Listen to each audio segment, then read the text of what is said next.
Pomurskem dnevniku preprečevanje samomora. Priložnost za mlade filmske ustvarjalce. Soboški CSD v nove prostore. Mačkova do najboljšega izida. Vreme, jutri oblačno.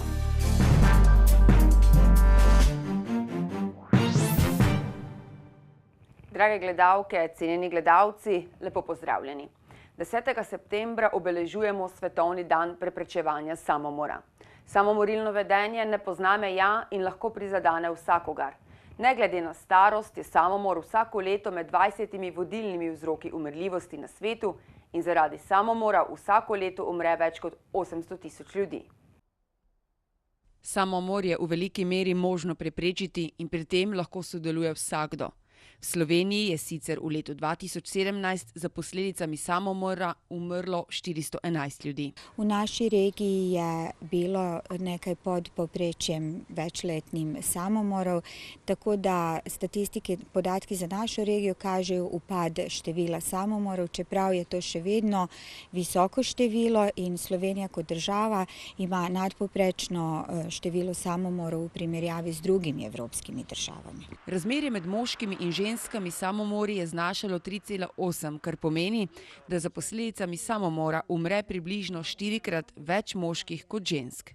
Postavljamo, da zaradi tega, ker so moški bolj zaprti, težje govorijo o svojih duševnih stiskah in potem praktično ne iščejo pravočasno pomoč svojih bližnjih ali strokovno pomoč. Statistični podatki tudi kažejo, da so samomori bolj pogosti v vzhodnem delu Slovenije. Bolj so pogosti nekaj pri osebah z nižjo izobrazbo in to, kaj opažamo v zadnjih letih, je, da narašča število samomorov pri osebah starejših od 50 let. Letošnje geslo je Skupaj za preprečevanje samomora. Zato tudi letos pripravljajo akcijo Prekolesarimo svet. Akcija, katera vabi nas vse, da se udeležimo kolesarjenja skupinskega tega 10. septembra in je akcija, katera se izvaja tudi po svetu. Želimo opozoriti z številom prevoženih kilometrov na problem samomorov globalno. Prvi vir strokovne pomoči je izbrani osebni zdravnik.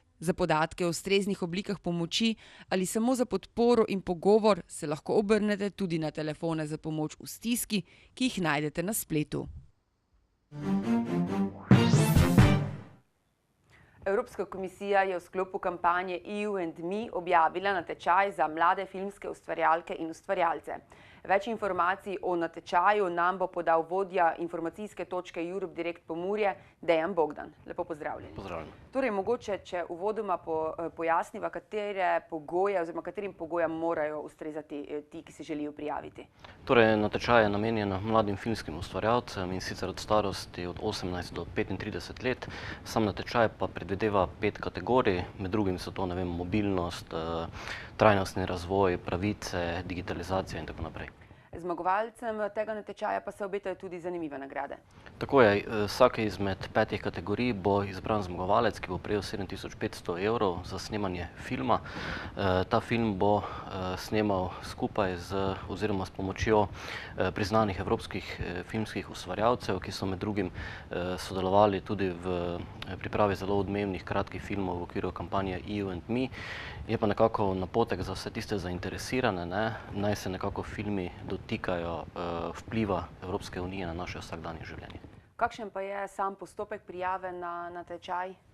Torej, vsi tisti, ki se bodo prijavili, bodo morali posredovati scenarij in pa en kratek video. V tem videu morajo predstaviti koncept in pa samo motivacijo za sodelovanje v natečaju in pa tudi posredovati po potrebno povezavo do njihovega preteklega audiovizualnega izdelka.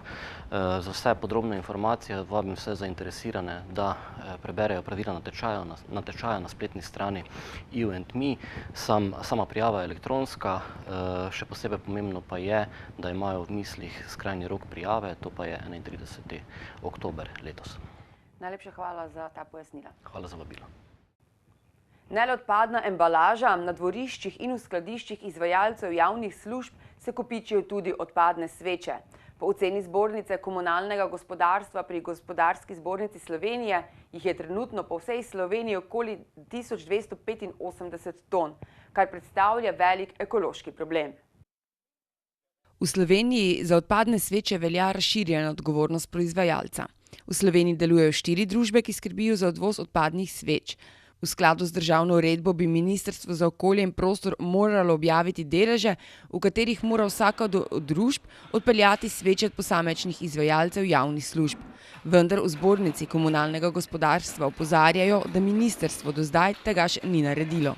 Nosilci izvajanja skupnih načrtov ravnanja z odpadnimi nagrobnimi svečami se tako izogibajo izpolnjevanju svojih obveznosti, ker jim to pač predstavlja strošek.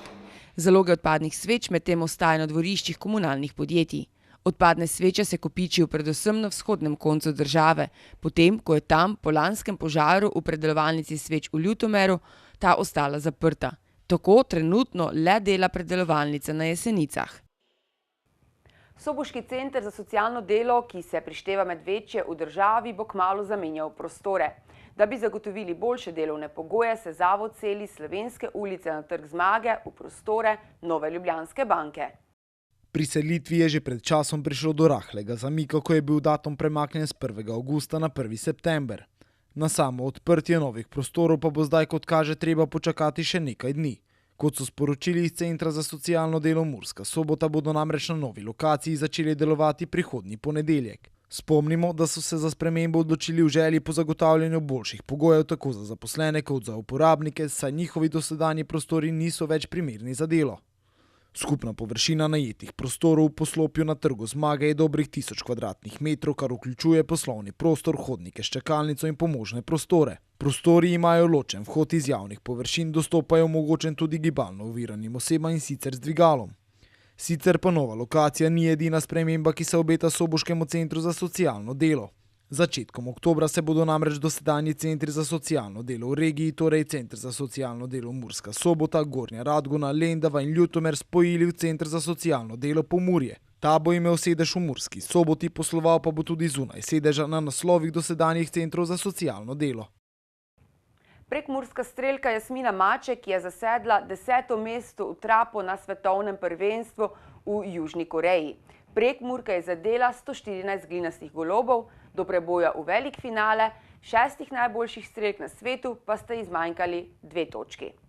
Mačkova je bila po 3 serijah dvodnevnega tekmovanja na 14. mestu, potem ko je v prvi seriji zadela 21, v drugi 24, v tretji pa 23 glinastih golobov, v današnjih 2 serijah pa je najprej zadela 21, v zadnji pa vseh možnih 25 letečih tarč. V izenačeni konkurenci so odločale malenkosti. Prekmurka pa je izjemno pomembno preizkušnjo na koncu končala med top 10, kar je njen najboljši dosežek na svetovnih prvenstvih. Mačkova bo v petek nastopila tudi na mešani ekipni tekmi v trapu, ki je nova olimpijska disciplina in bo prvič na programu v Tokiu 2020. Njen partner pa bo njen brat Boštjan Maček. Danes so na strelsko črto stopili tudi strelci v olimpijski disciplini malokalibrska puška trojni položaj na 50 metrov.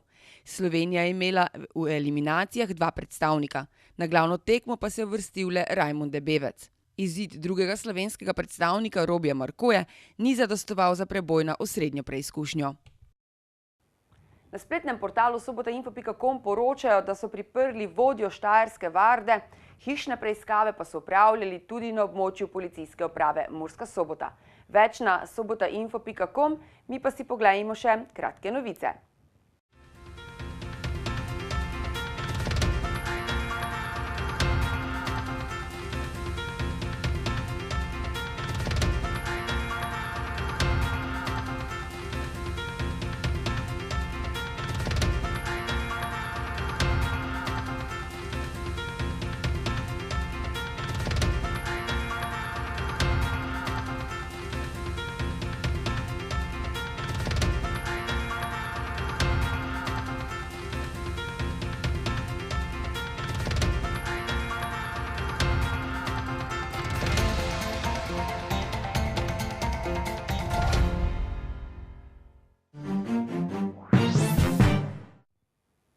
Jutri dopoldne se bo od zahoda postopno pooblačilo, dopoldne se bodo v zahodni polovici Slovenije začele pojavljati krajevne padavine, deloma nevihte, popoldne pa postopno tudi drugod. Kakšno vreme nas čaka čez vikend pa v nadaljevanju.